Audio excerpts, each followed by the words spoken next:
Welcome back to Spilling the Tea in Studio D for our latest episode, I guess you would say. Candace, feeling pretty good, I guess. Yeah. Checked out okay. All is good, yes. All right. Well, you know, that's We're why done talking about that. hey, that's why we're here. Yeah, it's the off-air stuff. I just hate that you guys miss out on. But, glad to know everything's okay, right? Everything came out. Everything came out okay. Okay, great. Hey, this is going to be like Christmas for you, right? So we have the math specialist in here finally. Yeah. So. I was about to say you are he's scared today. Oh, three math teachers, Exactly. 3 former math teachers in here. Look out. That's right. Yeah, because math is not my thing. I promise you. So how about you do the honors then? Sure. Okay. So this morning we are fortunate to have Miss Tori Rocole and Miss Melissa Ellis with us, our math specialist. Awesome former math teachers. Right. You know, we've had a lot of math teachers on the podcast, and Darren just rolls his eyes every time I'm like, math teacher? That's not true. Math we teacher? are the cool people. That's what I think. I think so too. He says I'm a math nerd. I was like, whatever, I don't care. Well, I mean, and that's the case. Y'all do think you're cool. Yeah. But, you know. We are cool. Okay. You're not going to get Thinking and knowing. argument That's right, from me that's today. right. Oh, God. So usually this is how we get going, especially with the educators. We try to, let you introduce yourself and how you came to the world of education. So, Tori, we'll start with you. I knew you were going to ask that question. I was going to let Melissa go first. Because she's got an amazing story. Mine is not as great. Actually, the crazy thing is God knew what he wanted me to do way before I ever knew that's what he was doing. And so I started in it when I went to SAU and thought I was going to be a nurse. But I took trigonometry as a fun class. Who takes trigonometry as a fun Yeah, he doesn't understand Not I. that. Yeah. It's like, this is the coolest class ever. Yeah. And then about halfway through anatomy and physiology, I thought, I don't like this. This is not what I'm supposed to be doing. And so my best friend and I, which was a math teacher as well, again, the cool side of the people, we went through the card catalog at the time. That was when it was paper. Oh, yeah. And said, oh my gosh, you've already taken trig. I've already taken trig. Let's just find the least amount of classes for education. And it was actually math. And so it's, again, not the cool story that Melissa is going to have, but I truly feel that was where God was calling me, and I have not looked back. And I was telling a group of teachers the other day, out of 20-something years in education, not one principal has ever asked me to teach English. Wow. So That's pretty good. yeah, Same. So Same. is Yeah. any kind of education in the family at all? yeah. My cousin, she's a month older than I am. She is a principal at Nevada. Oh, okay. So we have that. Yeah. Awesome. And but other than that, that's just it. It's just three girls in the family, and my son was the first boy. Right. But I've got 2 kids, and neither one of them going to go into education. Wow. Well, Yeah. hey, there's still hope, right? Yes, Mine didn't either, Yes. and I was like, are you sure? Because we need great teachers. I know, but I think I ruined mine with doing bulletin boards and summer cleaning and all of those things because they didn't know anything different besides education. They were like, we already did this. We already did a little bit of this career. don't- We'll try something else. Yeah. yeah, we don't want to do that. Yeah.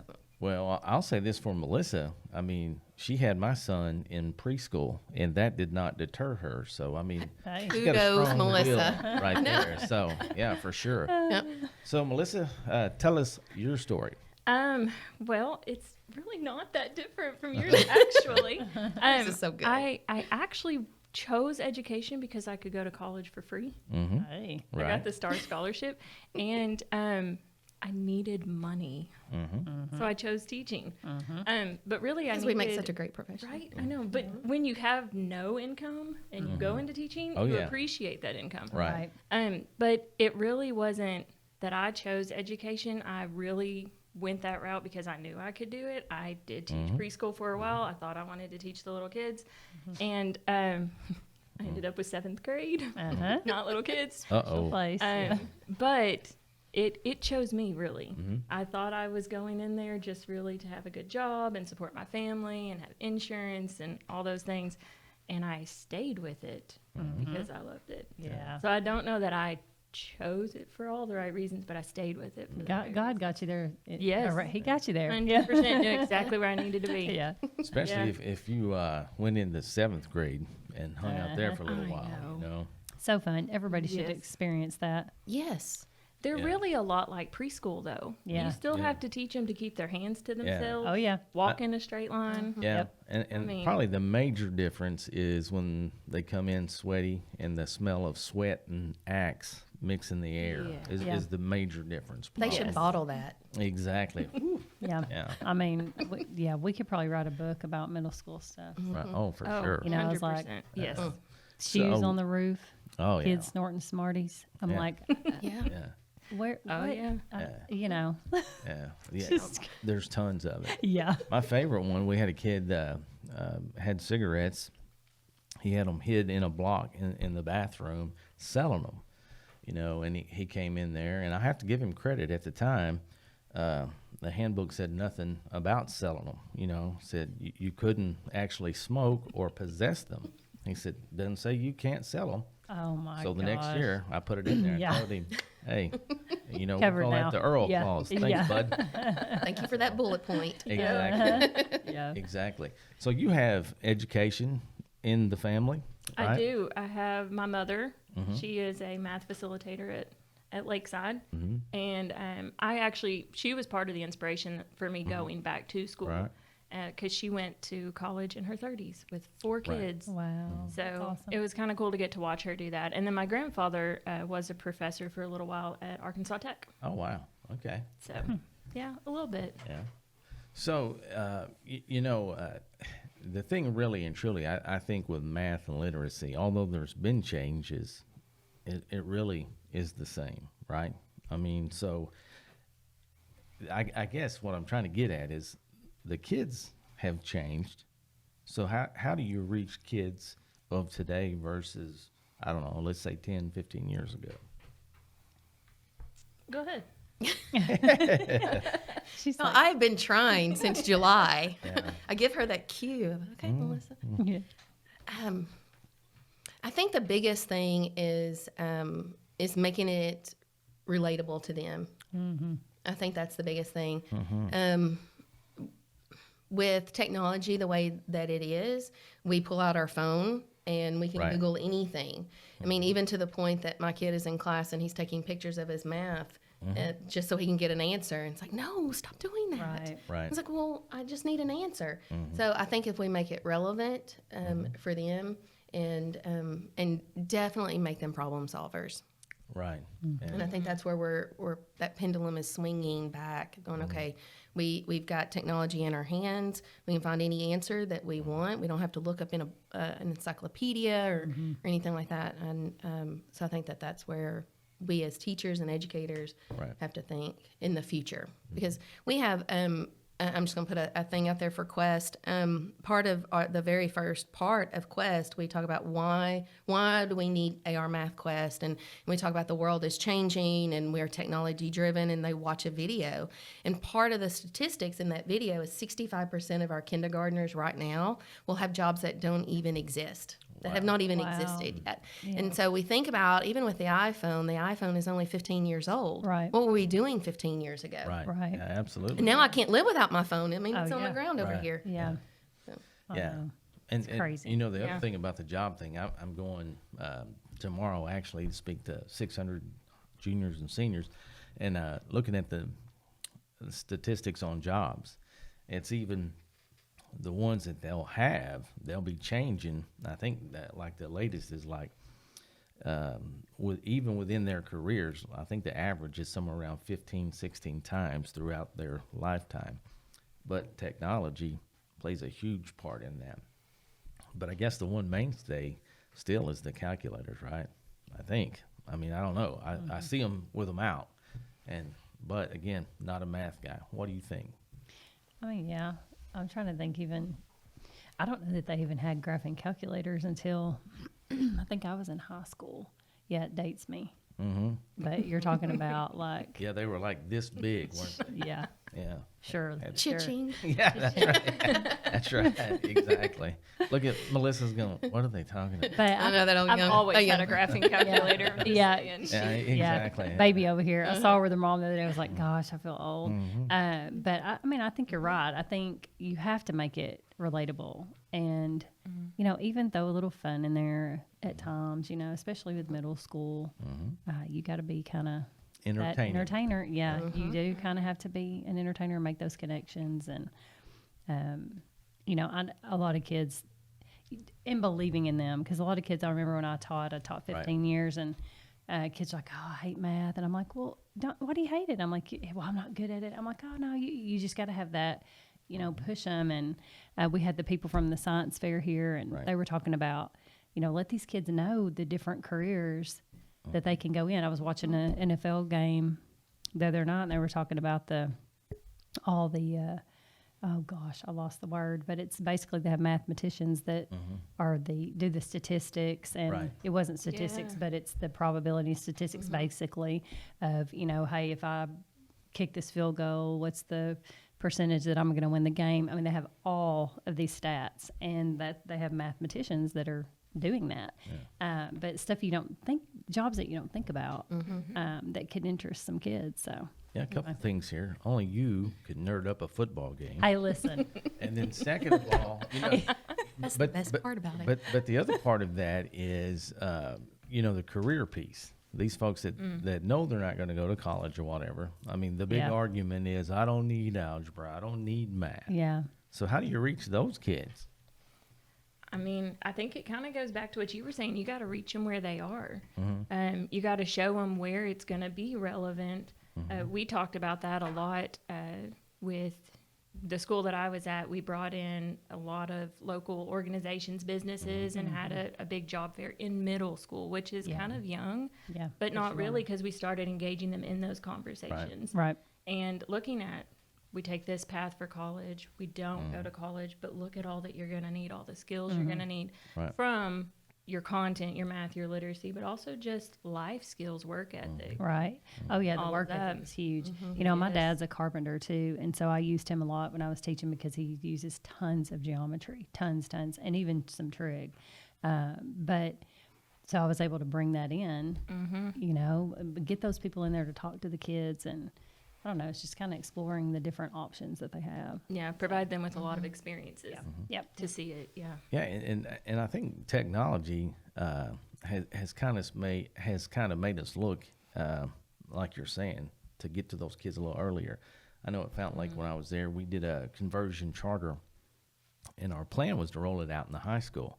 But when we sat down and really fleshed it out, we're like, well, that's kind of silly, because I mean, we're not training the kids below them. So we started it at middle school, and one of the first lessons that we had was, these kids are going to change their mind. And somebody said, well, how many times are you going to let them? And we said, well, as many as it takes, you know. And one of the examples that roll around in my head is, a kid wanted to be a game illustrator or whatever, and he found out he was going to have to take some high-level math course, and he said, I'm out, you know. So to me, that is the opportune time to get to them, just to see as much what it takes or doesn't take, you know, to go down that career path. So as far as, you know, today's kids, let's just say this, pandemic-wise, have you seen any kind of difference before pandemic, through the pandemic, and now? I'm going to say yes. And I would say probably the biggest piece is on this end. So I'm gonna say this from my end, and then I want Melissa to talk about it from her end as the teacher. But when the pandemic started, I was at the State Department. Everything was face to face, and then all of a sudden, everything changed teacher wise. We're given our first PD online, where if I said it once, I said it 1,000 times. Okay, I lost you. 3 fingers. Slide. Right. So I think that for teacher wise, I think that we have really changed in our way of presenting Right. what looks different in the classroom. And then you heard Google Classroom all the time. You hear Google Schools, Right. we're a Google school. But now they're really utilizing that piece, that technology piece after the pandemic. And I can see so many great things because we have gotten teachers out of their comfort zone. Right. And that is phenomenal. Just being able to see them say, oh my gosh, I recorded myself. Teachers hate that. Right. Teachers hate hearing themselves. I can hear Right. myself now, Right. and I hate hearing myself. But now they're doing that on a daily basis to help their kids. Right. And so now the kid that has the flu, they're not missing 3 days Right. of education anymore. They're able to get on their Chromebook and go to their Google Classroom and see their teacher teaching. Right. How crazy is that? Yeah. Right. So I think that before we were still stuck in that specific time, and now we've gone to where our kids are able to still be in the classroom Right. without actually being in the classroom. Right. Being fresh out of the classroom, that was a roller coaster. That was Yeah. big. It shifted me as an educator. I kind of took math took a back seat. And I really had to start looking at the social emotional health of my kids. Yep. And that started as soon as we went home.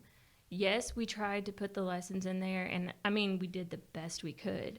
But some days it was, is Johnny on Zoom? Yeah. Right. And you're checking your attendance more and trying to connect with them through a phone or Right. Right. whatever it is. And then coming back to 6 feet, mask, don't touch something I've touched, Yeah. that kind of stuff. It just changed everything and how you connected with your kids. And in some ways it made it harder, but then those memories and those relationships that we built, I think they're deeper because we all went through something Right. together. Right.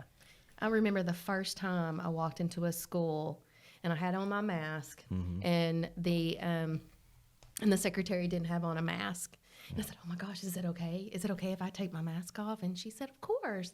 If you feel comfortable. Of course I feel comfortable. I want to see these little baby faces in there, and I'm in elementary. And I remember the first time I got to see a kindergartner smile. Aw. Oh, it gives me chills Yeah. because I remember seeing her little face walk down the hallway, and she looked at me, and I got to smile Yeah. back at her, Right. not from a mask. Yeah. Yeah. And that was a Wow. huge piece.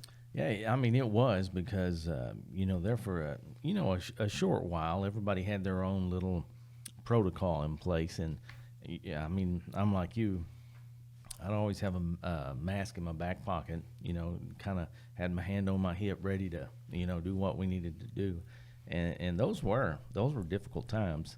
And, especially being in the classroom. Even now though, it's so strange because I think people got out of the habit of like shaking hands and Yeah. I'm a hugger, shake hands, and I'm like, oh no, come on. We get some sanitizer if you need it. Yeah. But it just kind of made a shift. It was strange. That was tough in the classroom because with fifth graders, you wanted to hug them and they wanted to hug you, and Yeah. that Yeah. connection. What's- Not having it, the minute we could actually start hugging, ooh, it changed things. Yeah. Yeah. Yeah. And I think about those kids that, I mean, school is the safe place. School Right. is the place they come to eat. They come get there their love. for Yeah. exactly. So, but I also feel the kid in me with Google Classroom. It sucks because now there's no such thing as a snow day, really. You know what I'm saying? Yeah. You can go out Yeah, for an hour, but hey, guess what? School's in. Got to Yeah. go on and do your lessons. So Yeah. always a downside. I know. Pros and cons. Pros and cons. Yep. Exactly. Y'all see what my priority. Yeah.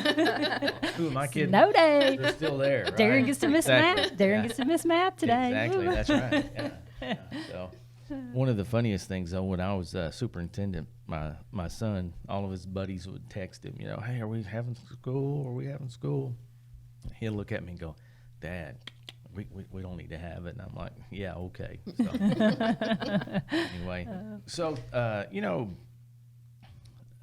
through the years, I guess, with the teaching techniques and technology, I guess to me, it's really been interesting from the standpoint of, when I say this, I mean like the parental side. y'all, I mean, I've seen this where we've kind of had to nudge parents to get involved. How do you get these parents that are somewhat apprehensive and or intimidated by technology? How do y'all get them involved, get them on board? Smooth. See what I did? Toss sweep to Melissa. From my experience, really just opening the door for communication. And I say that teachers always work really hard to communicate, Right. but I would find multiple platforms in which I could communicate. So if you were a parent that couldn't get on Class Dojo, okay, cool, here's my cell phone number, let's Right. communicate through that. So making sure that I could find a way that was comfortable to them, Right. but also that worked for me, and we Yeah. would communicate. And then just building that rapport like you do with your kids, Right. doing that with your parents, and then educating them, Sure. taking time to sit down. I was always the teacher that was known to have a line outside my room at parent-teacher conference because Right. I couldn't take just 15 minutes. Yeah. Sure. I was a talker. I know it's shocking, but just I don't Melissa's talk a like, whole I'm not lot. gonna say I it. don't Yeah. talk a whole lot. But I would take the time to educate them, to walk them through it, Yeah. and let them know that you're supporting them, not I know something you don't know, Right. kind of thing. Right. Yeah. And I think we have to think about how much time our parents spend with their kids and how much time we spend with their kids. Yeah. Yeah. Wait, and I think the school districts, educators in general, have grown in that area by leaps and bounds, because I know when we first rolled out, laptops or Chromebooks or whatever, we just assumed everybody's got a computer. I mean, not a big deal. They'll be able to troubleshoot. Yeah. And that's not the case. And, people think, well, the schools that are more suburban than some of these rural school or urban versus some of these rural schools, they for sure got it. And that's not the case. No. I mean, there's connectivity issues everywhere you go. And, it just takes getting out and communicating. We used to do parent nights, but like I said, we just kind of take that for granted from time to time that everybody has a computer and they don't. So, Yeah. well, I'm sitting here thinking. You usually ask, I like when you ask, like, did you guys have an educator that Yeah, inspired you? right. That's a good one. Yeah, I love that one. You'll have it. Okay, I'll start. I have a couple. I've actually watched some of y'all's podcasts, so I was a little. Oh, they prepared. for this They question. Yeah. prepared. Yeah. Well, Who honestly, we are. honestly, yeah, y'all are concrete, sequential. Yes. Yes. Yeah. The blessing and a Yeah. curse. Yeah, It's exactly. a blessing. I need a plan. Yeah. I have a few, but probably the first one, as cliche as this is, it's going to be my mom. She homeschooled all four of us. Right. We lived in Michigan for several years, and I think that built a bond within my family with my siblings that's different and strong. But I also remember her teaching me, but watching her teach my youngest brother to read, or watching her study to teach my sister, who's 2 years older than me, the level of math. And this Right. was before she went back to college, so that was impactful. But then I had a teacher in high school, Miss Mouton, Miss Carla Mouton, and she taught me a lot with history. I had her 2 years. We went on some really cool field trips. But the one thing that stuck with me and still sticks with me today is she always told me, no matter what, you cannot have an opinion about anything in the world if you do not vote. Yeah. Oh, yeah. And that, I don't know what it was about that. It has nothing to do with math. And that's But, perfect timing. I mean, I don't know when this will get released, but I mean, probably after the election. but it stuck with me. I don't know that I understood it Yeah. at the moment, but yeah, as I became an adult, I was like, oh, yeah, that's true. it's so true. And it's impacted how I've influenced my kids. And she Sure. also made me feel like I could make an impact by voting, by having a voice. And so it changed how I approached my students in the classroom. Right. You awesome. can make a difference. Yeah. So Cool. Yep. top that. Yeah. No, I'm kidding. I'm kidding. Hey, she dropped the mic No on you, pressure, didn't Tori. she? I know. Let me get my water bottle. Drink. Oh yeah, you need to get that water bottle in a minute. Go ahead. Yes, yes. We'll talk about that water bottle. Mine, it's a lady that she's passed away, and she was in she's in my middle school, and her name was Joyce Westmoreland. And the best thing that I remember about her is just her love and compassion for her students. I don't remember anything in her classroom Right. at all. Yep. But I remember thinking she is just the best. And she always wore the neatest back in the 80s, early 80s. But she would always wear wooden necklaces. Remember when that was? I remember. Not that you wore Darren. wooden necklaces, No. Darren. But it was a schoolhouse or a pencil or something. Right. And then she had just the neatest posters. That was before you could print Right. anything. So everything that she made was handmade. Wow. And so just walking into her classroom, you just knew she loved her kids.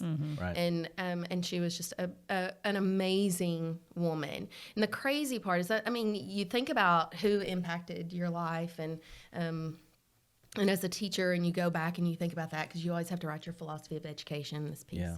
And I'm sitting in a professional development here at Dawson, actually, and one of the teachers, and now she's an instructional facilitator at GOZA, she wrote the same lady in her heart in Quest. And I looked down, I said, oh my gosh, I cannot believe this. She's several years younger than I am, but just the impact that this teacher had on me, Right. and then another person years down the road, and that's who she thought of as a Yeah. middle school teacher. Right. 'Cause they're in middle school. Who cares about the Yeah, middle school that's teacher? Awesome. So I thought that was very interesting, but that's my person. That's cool. Well, it could be like me. Like last week, I was walking through the teacher center. A young lady was in there, and she was with Tina Hobbs, and which I do from time to time, introduce myself just to, hey, what are you doing? What's going on? And so when I got done with that, she said, I know you from Jessville. You coached and taught. She said, I was in your class, and I was like, well, first of all, let me apologize for, when I started out teaching, hey, teaching is very loosely defined on those years, but it's kind of cool with those full circle moments, like you're saying, that you run into those folks, or you run into folks kind of around your age that were inspired by the folks, that you were.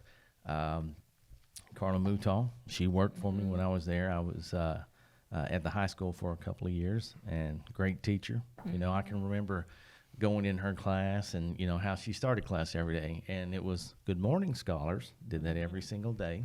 I see her from time to time, and, she's just one of those people that, it's like she's never, you never missed a day with her. That's just how she is. And then, Candace and I we student taught together. Obviously, she's a lot older than I am, but Yeah. but yeah, we've been, together. And we talk about during our student teaching, there was a guy that she was close to when she went to school at Malvern, Coley, right?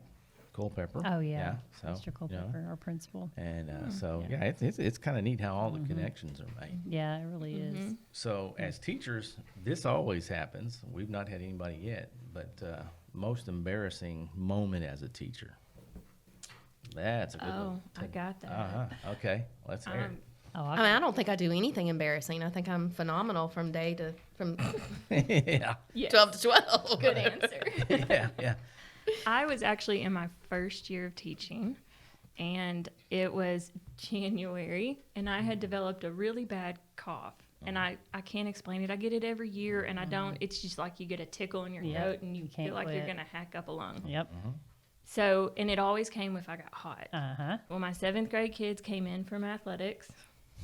I have kids that will still come back and talk to me about this. The kids came in from athletics, and they're all hot and sweaty, and so the room got really hot really fast, and I started coughing, so I knew I needed to step out in the hallway and Right. cool off. Well, in my process of stepping out in the hallway, I tripped over nothing, Oh, air, wow. straight into a concrete wall. Oh, Straight into the concrete wall, which is not embarrassing, except that my kids watched me do it, and then they laughed at me. Yeah. Until I stood up, Yeah. and there was blood going down my eyebrow, and then they were like, "Oh!" and they went and got help. yeah. But I had a giant black eye. So did for it have 6 stitches or anything? No stitches. Oh, wow. Oh, my gosh. But everywhere I went, Man, I would have played With that my up husband. right Oh. there. Yeah, I can totally beat that one, but go ahead, Tori. that one was embarrassing. Well, I think mine is officially I became too old to play So during recess, it was always in the spring, kids always did kickball. And so I thought, well, of course I'm going to do kickball with my kids. And then I ended up rolling an ankle, having to go to the ER on crutches. And so at that particular moment, I realized I was officially too old to play kickball. Yeah, that's when your mind, you're thinking, yeah, I got this, and you're about a good 5 seconds behind everything. Yes. Yeah, I've been there for Yeah, sure. me too. Okay, so I want to hear y'all's. Yeah. If y'all say you can top it, I want to you know. wanna- oh, yeah. I don't I can know totally- that I could top that one. She can. Oh, I know can, she because you've can. heard this. Yeah, I don't know if for I've sure. talked about it on here, but I've fallen at Malvern before, and when I had foot surgery, and I fell off the knee scooter in front of the middle school kids. Oh. Anyway, but the worst one is I was teaching at Lakeside, 8th and 9th graders. We had a potluck that day. And y'all know, like, I cannot sit still because I'm thinking, how did this happen? But I can't sit still. So we're like eating, and apparently I'm up in front of the class teaching, and the kids are like, Miss Bennett, and nobody was even laughing. Like, you know, I guess we had a good relationship or whatever. And they were like, Miss Bennett, you've got something on the back of your pants. And I'm like, and I'm up there teaching, and I was like, I turned around and I'm like, okay, well, I'll deal with it later. And so I just keep teaching, and they're like, okay. And so Lisa Washington, y'all know Lisa Washington. She's in building 5 or whatever. She was a co-teacher with me at the time, and she had actually popped in to say something, and I'm like, hey, McWashington, because she called me McBennett. I called her McWashington. I was like, the kids had something on the back of my pants, and she was like, Bennett, come here. And I was like, oh no. And so she said, I don't know what you said. And so I go to the bathroom. She watched my class, and I get in there, of course, have to take my pants off because the mirror you can't see. And so I'm holding the pants up. I went, oh my gosh, there's a huge brown, it was chocolate or cookie or something across the whole back of my pants. Oh, it gets better. So I'm like, what am I going to do? I can't go back in there like this. So I'm like, well, here's my options. Go back in there with the big brown all the way across the back of my pants, or wash it off. So I get wet paper towels, wash it off with a wet butt. And so I walk back in, and I'm like, okay. I turn around, I'm like, get it over with. And they all died laughing because it looked like I peed in my pants at this point. And so they laughed, and then I was like, okay, let's move on. And I kept teaching, and they were fine. It was just like, Did you ever that's disclose good. what color That's pants they good. were?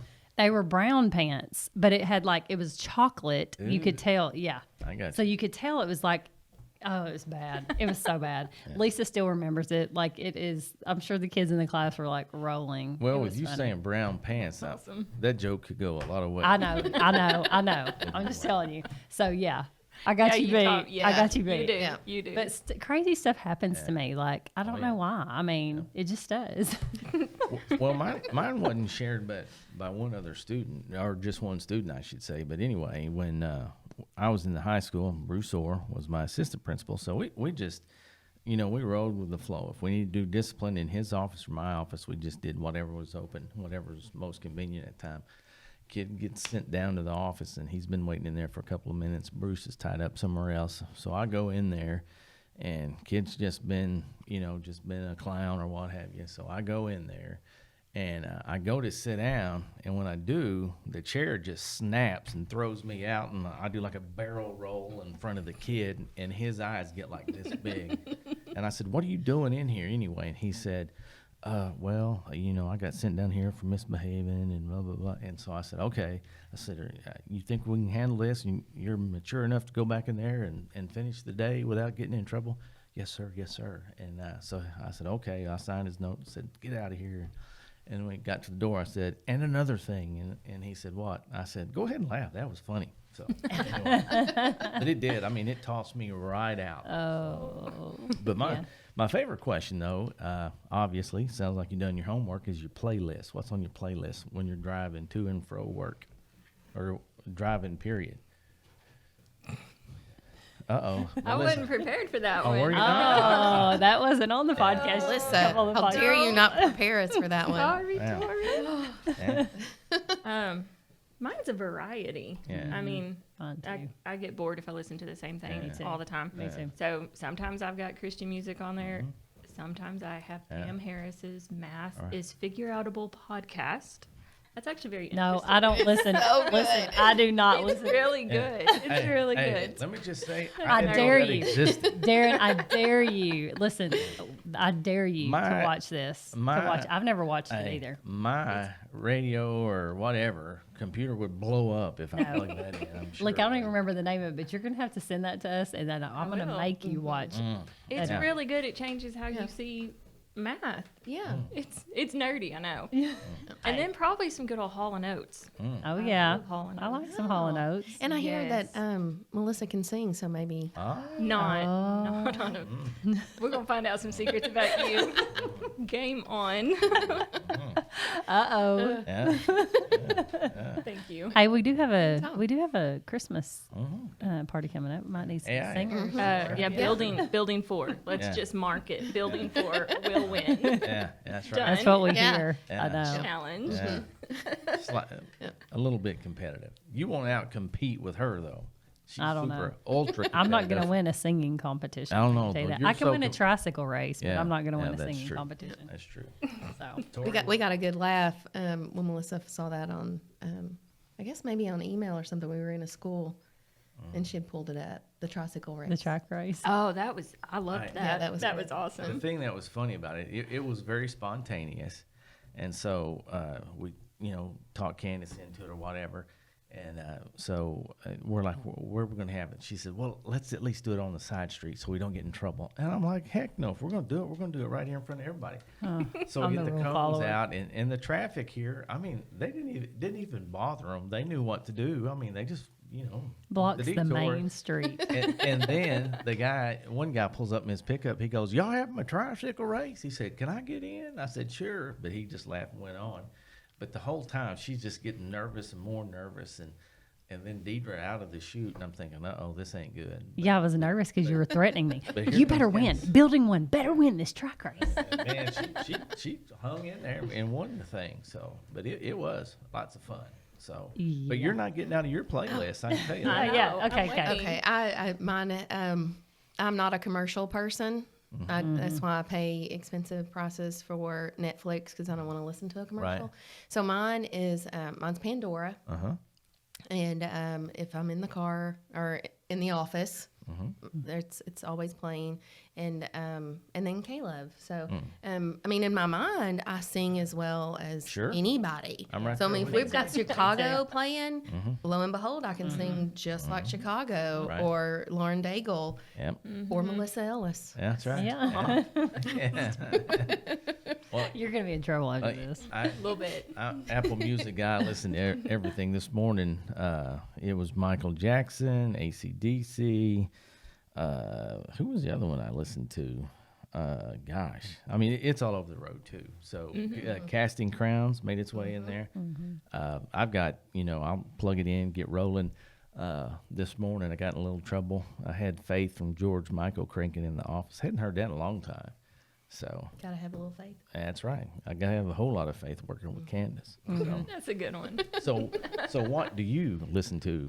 Everything. Like I was sitting there going, I was flipping stations on the way to work, and AC/DC was on the point, and I've got country. I like listening to Bobby Bones occasionally, but most of the time I like music. I'm not big on talk and Yeah. commercials, so I'm usually flipping a lot. I mean, I've got everything. I've got rap. I like country, hip hop, I've just now Christian, everything. I've just now gotten comfortable enough with Siri. If a song pops in my head, I can say, "Hey, play this." Now, every once in a while, she'll mishear my country accent, I guess, Yeah. and play something. But sometimes, like if I've got my music on my phone, and then this Christian song come on, then this next song come on, they're like, I'm like, I like it. It's got a great beat, okay? I mean, it's the way that go our with it. minds work. Yeah, it's I like mean, we can't stay on one subject for any length of No, time. that's It's got to exactly constantly go. right. Yeah. Or then Yeah, that's you're when I'll right. make a list. Well, I learned Yeah. I learned the hard way. The one in my office, when I walk out, it cuts off. But if I didn't turn it off, I'll walk back in, and somebody's in there, and it'll pick up right where I left off at the volume I had it. Yeah, I like it So- because we'll come around and be like, oh yeah, and then it gets some song stuck in my head. Yeah. So So, All right. Well, we appreciate the nerdiness today. Y'all Yeah. coming in and sharing. No, I'm kidding. You won't ever He's out semi-kidding. the queen nerd. Hey, I'll own it. I'll own it. That's right. At this point. Yeah. Hey, but it does come in handy a lot of times Mm-hmm. because I mean she can go in there and I mean she can knock out numbers in I don't know, half a second or something. Pros So, and cons. Yeah. Yeah, and she's just a little OCD, right? Maybe A little, I told her she's not a lot. She's OCD about being OCD. That's how bad OCD she is. But again, Just type A. yeah, it comes in handy.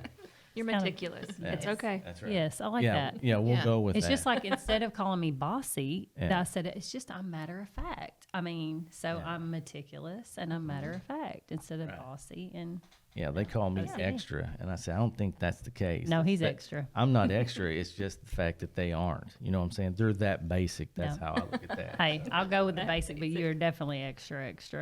Well, everybody got to be something, right? That's right. Okay.